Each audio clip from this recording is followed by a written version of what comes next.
ಕೇಂದ್ರ ಸರ್ಕಾರ ಎಲ್ಲ ಇಲಾಖೆಯನ್ನ ಕೈಯಲ್ಲಿ ಇಟ್ಕೊಂಡು ಕಾಂಗ್ರೆಸ್ ನಾಯಕರನ್ನ ಹೆದರಿಸುವ ಕೆಲಸ ಮಾಡ್ತಾ ಇದೆ. ರಾಹುಲ್ ಗಾಂಧಿ ಅವರಿಗೆ ಸಿಐಡಿ ನೋಟಿಸ್ ನೀಡಿದ್ದಾರೆ. ಕೇಂದ್ರ ಸರ್ಕಾರ ಸಿಐಡಿ, ಸಿಬಿಐ, ಇನ್ಕಮ್ ಟ್ಯಾಕ್ಸ್ ಇಲಾಖೆಯನ್ನ ದುರುಪಯೋಗ ಮಾಡಿಕೊಂಡು ನಮ್ಮನ್ನ ಹೆದರಿಸುವ ಕೆಲಸ ಮಾಡ್ತಾ ಇದೆ ಎಂದು ಎಐಸಿಸಿ ಅಧ್ಯಕ್ಷ ಮಲ್ಲಿಕಾರ್ಜುನ ಖರ್ಗೆ ವಾಗ್ದಾಳಿ ನಡೆಸಿದ್ದಾರೆ.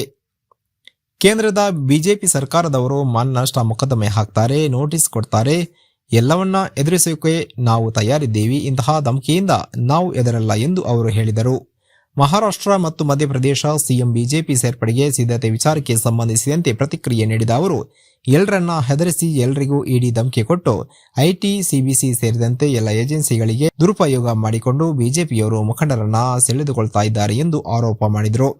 ಯಾರಲ್ಲಿ ಕರಪ್ಟ್ ಇದ್ರೋ ಅವರು ಅಲ್ಲಿ ಹೋದ ಬಳಿಕ ಒಳ್ಳೆಯವರು ಆಗ್ತಾರಾ? ಅವರು ಕರಪ್ಟ್ ಇದ್ದಾರಂತ ನೀವು ಕೇಸ್ ಹಾಕ್ತೀರಾ?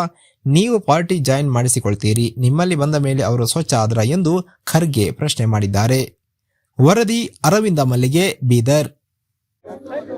ಎಷ್ಟು ನೋಟಿಸ್ ಕೊಡ್ತಾರೆ, ಯಾರ್ಯಾರು ಡಿಫೇಮೇಷನ್ ಕೇಸ್ ಹಾಕ್ತಾರೆ, ಕ್ರಿಮಿನಲ್ ಕೇಸ್, ಅದು ಎಲ್ಲ ಎದುರಿಸಕ್ಕೆ ನಾವು ತಯಾರಿದ್ದೇವೆ. ಮತ್ತು ಇಂಥ ಧಮಕಿಯಿಂದ ನಾವೇನು ಹೆದರವ್ರಲ್ಲ.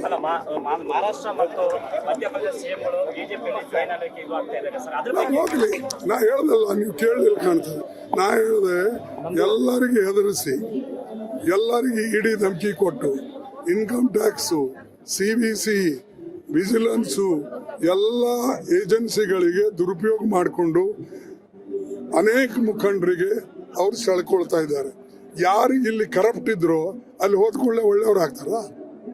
ನೀವು ಹೇಳ್ತಿರಲ್ಲ, ಮೀಡಿಯಾದಾಗ ಹಿಂಗೆ ಬರ್ತದೆ.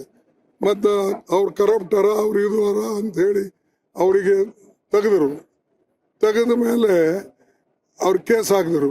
ಮತ್ತು ನೀವು ಯಾಕೆ ತೊಗೊಂಡ್ರಿ? ನಿಮ್ಮಲ್ಲಿ ಬಂದ ಕೂಡಲೇ ಸ್ವಚ್ಛ ಆದ್ರ ಅವ್ರ?